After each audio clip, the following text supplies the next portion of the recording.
कोल्हापूर जिल्ह्यातील चंदगड तालुक्यातील कोवाड गावातील हा फलक स्वामीकार रणजित देसाई यांचे हे गाव.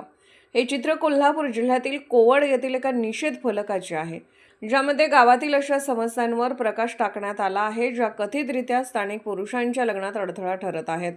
बॅनरवर असा दावा करण्यात आला आहे की पिण्याच्या पाण्याची कमतरता आणि रस्त्याची दयनीय अवस्था यामुळे वधूच्या बाजूचे पाहुणे लग्नाचे संबंध स्वीकारण्यास नकार देतात.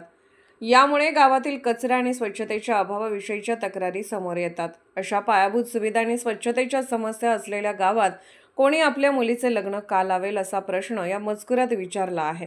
पहिला बॅनर मजकूर कोवाडच्या मुलांची लग्न का ठरत नाहीत, का मुलीच्या बाजूचे पाहुणे म्हणतात.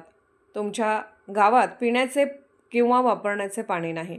नळाचे पाणी असले तरी ते घाण आणि काळा गाळ घेऊन येते. गावातले रस्ते सगळ्यात वाईट आहेत. संपूर्ण गावात घाण आणि कचरा पसरलेला आहे. गावात मोठ्या प्रमाणात अतिक्रमण झाले असून त्यामुळे प्रवास करणे अवघड झाले आहे.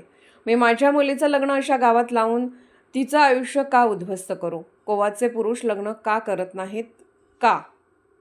उपशीर्षक वधूच्या बाजूचे पाहुणे म्हणतात, तुमच्या गावात पिण्याचे पाणी नाही. नळातून पाणी येते पण ते काळं आणि फेसयुक्त आहे.